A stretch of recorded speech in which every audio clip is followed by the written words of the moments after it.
Hello, Year 5. I thought this afternoon, Thursday, we would focus a little bit on our reading skills, and we're going to pick up on Floodland again. I know we've had a bit of a pause, and some of you have kind of sent me some messages. When are we going to be doing some more reading? So I thought we'd really focus on that, and hopefully we're going to try and push so that we can finish the whole text if that is possible. So this afternoon we're going to continue with chapter 7. If you have not been following the lessons up until now, up until this point, don't worry, you can still do this lesson and have a go at answering the questions that go with it as well. Okay, so to begin with, we're just going to do a recap from about a week ago, and the last chapter, chapter 6, ended with Zoe having a conversation with Munchkin about trying to find out where her boat was. And at the end of it, Munchkin sort of disappeared, and Zoe wasn't sure whether he was going to tell Doobie that they had had this conversation, and the outcome of that would possibly be Zoe getting into a lot of trouble with Doobie. And at the very, very end, Munchkin disappeared down a corridor and almost sort of vanished into thin air, and Zoe couldn't work out where he had gone to. So he's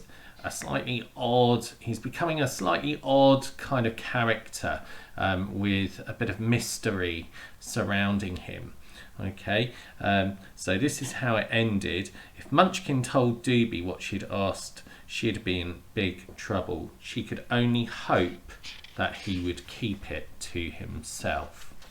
Okay, so remember, she's trying to find her boat on the island. So we're going to start chapter 7. It starts like this. Zoe felt at a dead end. She wanted to escape, but she didn't want to escape with Doobie. She knew that the second she stopped fitting into his plans, her life would be at risk. She didn't know where Leica was. She didn't even know where she was. Her only hope was to work on Munchkin. If she could just find out where her boat was being kept, then she had a chance.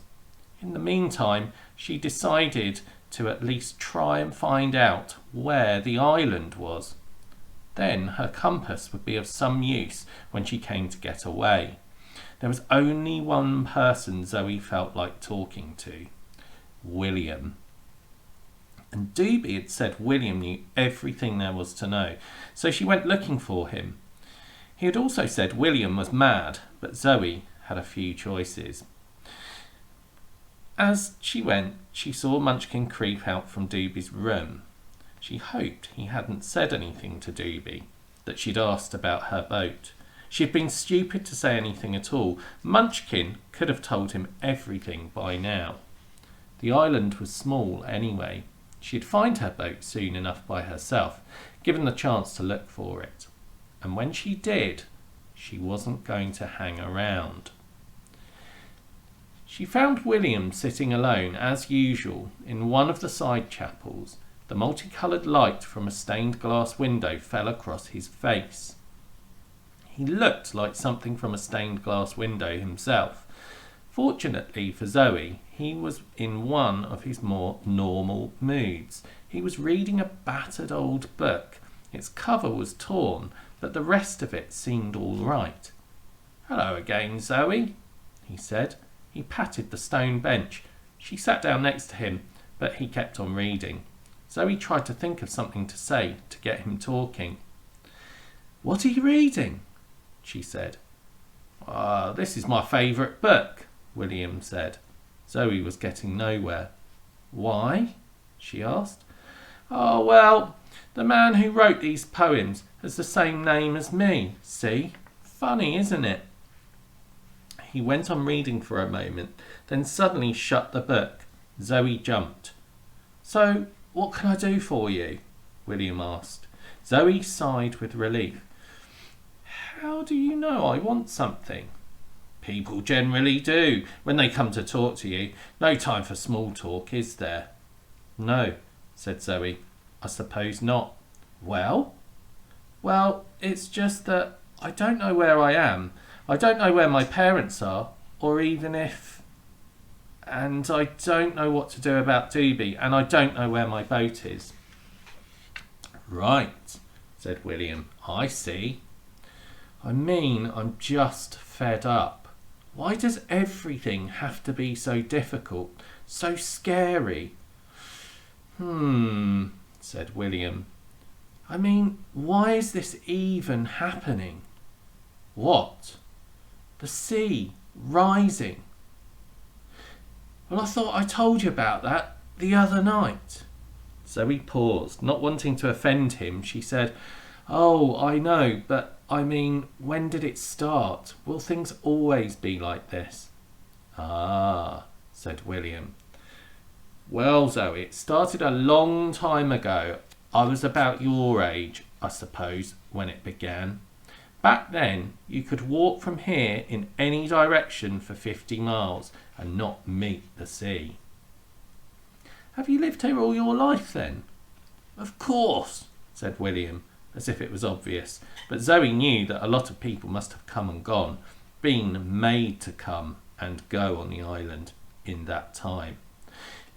Do you mean there was no sea between here and Norwich? Norwich? That's where you're from, isn't it? That's right. You could drive there in a car. I mean, in an hour or so. Zoe's parents had told her about cars. Their remains littered every street in Norwich. Didn't anyone tell you this before? Said William. Yes and no, said Zoe. My parents told me about a lot of things, but mostly stuff I needed to know about. How old would your parents be? I don't know, really. About 40, I suppose. Why? They'd just about remember things properly then. Before the sea came, I mean. Even then, it was a while before it got really bad, but it just kept on coming. I don't think anyone took it seriously enough. By the time they did, it was too late. The world couldn't cope anymore. By then, your parents probably told you this, though. They told me there didn't used to be the sea all around, but that was it, really. We were too busy just getting on with things apart from that. Surviving. I know there's the main part of the country still out there, to the west. West, yes. There's a feeling I get when I look to the west. What do you mean? Oh, nothing. I don't know. Just some words from the past. West is where the sun sets, isn't it? So then what happened? Asked Zoe, anxious that William was about to change the subject. Well, it was just small floods. The panic they caused. The weather went up the spout and lots of rivers burst their banks. But it was nothing to what had happened when the sea started to come. Bits of the coast, they went first. They fell into the sea, and the sea rose some more, and the lowlands went under. That's when it got really bad, when things started to... We heard reports from all around the world on the news. Everywhere the sea was covering the land. Then we didn't get any more news. Zoe didn't understand a lot of what he was saying, but she didn't interrupt. Then things got worse round here too. Holland went. Then we got cut off. You wouldn't believe the floods. The water would only be rising slowly, I suppose, but it would hold itself back and then come with a charge when the land couldn't take it any more. The people from all over coming and going. We just weren't ready, and the country couldn't take it. The world couldn't take it, I suppose, but by then we had no idea what was going on elsewhere. We were on our own. He stopped and was silent for a long time. It clearly hurt to remember. Zoe tried to imagine what the world was like when William was a boy, before the sea started coming. It was a world of which she only knew the shadows. The boxes of things she didn't understand, with happy faces smiling on the sides of them. The ruins of cars rusting in the streets, all useless now. The derelict buildings made unsafe by the water swelling up into the ground beneath them like into a sponge. "Were you happy then?" asked Zoe. "Well," said William slowly, "about as happy as I am now." He looked Zoe straight in the eyes and smiled. She looked away. "William, where is this place? I need to know, so I know where to head when I go." "I would say you're about halfway between Norwich and the mainland. The sea's slowed down recently. Have you noticed that?" Zoe shook her head. "Well, anyway, this island became a real crossroads. People heading west, people heading north. It was a mess. Then that young doobie came along." "You don't like him too, do you?" asked Zoe, surprised. "He's nothing to do with me. I was here before he came, and I'll be here when he goes." Zoe started to speak, but William saw what she was thinking. "Oh, he'll go all right. Leave this lot to it." "How do you know?" William didn't answer. Instead, he said, "So what about your parents then? You're on your own." Zoe told him the story of that horrible night. "They left you? That's terrible." "No," said Zoe angrily. "They didn't leave me. It was an accident. There was no choice." "I see," said William. "Well, I suppose it wouldn't be the only time it's happened. Same stories over and over again. Over and over." "You never saw them here, did you? Maybe a year ago? Something like that?" William shook his head. "How would I know?" he said, though not unkindly. "No one uses proper names anymore, do they? What's your last name, anyway?" For a second, Zoe was stunned. She thought she had forgotten it, her own name. With a struggle, she fished in her memory. "Black," she said eventually. "Really? Black? That's nearly the same as mine. Blake. See?" He showed Zoe the name on his book again, but Zoe wasn't listening. How could she nearly forget her own name? "Well, anyway," William went on, "if you head west, you'll find dry land again, sooner or later." "Is that the best you can do?" snapped Zoe. "I can't just row off into the middle of nowhere again. I can't." William turned and looked at Zoe, then away. He got up. "William," she said quickly, "I'm sorry. Look, I've got a boat. You know that, don't you? It's how I got here, and it's how I'm going to get away." "Yes, you get away," said William. "In a boat. Good idea." "Come with me," said Zoe. "I'll go west, where there's higher ground." "West? That's right. Your salvation lies to the west of Udan Adan. I'm going to go and look for Leica tonight, when everyone's sleeping." "Leica, you say?" "It's just the name of my boat, that's all." Zoe could see the change in William happen before her eyes. He was starting to lose it again, slipping off into another world. "You think it's just the name of your boat? Leica? Zoe, is the little girl lost?" "Do father, mother weep? Where can Leica sleep? Lost in desert wild is your little child."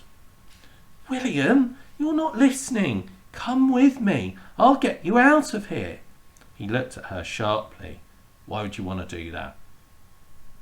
Zoe was puzzled by his question, but it was a good one. She had made it a rule not to trust anyone, and it had seen her through all right. William obviously felt the same way. "Why?" William said again. "Why me? There's plenty of people you could take. Younger, stronger, more used to you than I would be. Why put your trust in me?"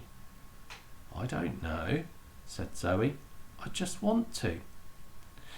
Suddenly, shouts and the sounds of scuffling came from the porch of the cathedral. Zoe rushed to the door of the chapel where she and William had been sitting. At the door she froze. She could see well enough from there what was happening. A spy! It's Cat! Doobie! Fetch Doobie! We've found a spy! A young man was being pulled into the building by 4 eels. He looked terrified. Zoe wouldn't have known he wasn't another eel if he wasn't being dragged along by his arms. Doobie, hearing the fuss, came out of his room to meet them. It was no surprise to Zoe to see Spat was among the 4 who'd found the spy. Spat took hold of the spy's collar and threw him onto the cold stone floor. Doobie, he said, we found this cat sneaking around outside. Did he have a boat? Asked Doobie quickly. A little too quickly, Zoe thought. I've sent Tolly and Soup to search the whole shore, but there's no sign of one. They must have dropped him and then scarpered. Doobie turned on the spy, who lay quivering on the flagstones. Is this true? He snapped. Bravely or stupidly, the cat said nothing. Doobie swung his boot into him, and Zoe looked away. Take him into my room. Let's find out what he's up to. They took him away. Spat and Doobie followed. It was late. Zoe went to the pew she was using as a bunk, but she couldn't sleep. Screams and chokes from Doobie's room floated out into the cathedral. Horrified, Zoe decided to try to have another look for her boat, but at the gate she was stopped. You know the rules, said the gatekeeper. No one allowed out after curfew. She hadn't heard the horn somehow. She must have been too deep in her conversation with William. Zoe crept miserably back to her bunk and tried not to listen to the noises of the cat. He looked so pitiful. She stared at the ceiling high above her, feeling guilty for doing nothing and terrified at what would happen to her if Doobie didn't have plans for her and her boat. Her mind began to drift to her parents and to her old life on Norwich. At least it was something she could focus on, to try and block out the sickening noises. Suddenly, as she gazed up at the ceiling, she saw something move. The ceiling was made of painted panels. Lots of people in various scenes. Zoe guessed they told bits of a story, but she didn't know what it was. But she was sure that part of one of the pictures had just moved. Then she saw it again. It was a light somewhere above the ceiling. A light moving round and shining through a tiny hole in one of the panels. Her mind made a connection to something that had happened earlier that day. Somehow she knew what, or rather who, it was. Okay, cool. So that's the end of chapter 7. Who do you think it was? Okay, Zoe's got a pretty good idea. So something is moving around on the ceiling of the cathedral. Right, now, Leica, the Little Girl Lost, is a famous poem from one of my heroes called William Blake. And he wrote lots of poetry and did lots of artwork. And I think actually we've probably looked at William Blake's artwork before. I know we have during RE. And one of his most famous poems is called The Little Girl Lost. And in this poem, it mentions Leica. Okay, now that is no coincidence, is it? So our author, Marcus Sedgwick, has managed to take some of his ideas from Blake's poem and use them in his story for his own writing. So our character of William is named after William Blake. Okay, and he's got this book as well. So there are lots of things that sort of tie in. Okay, something that you could do with your writing as well. I thought that's a really brilliant connection. Right, guys, so that's chapter 7. You can have a look in the resources for your reading skills and have a go at those this afternoon. And I will read chapter 8 as well and put that up for you as well to listen to. Okay, hope you have a great afternoon, and I will see you tomorrow. Just going to say cheerio.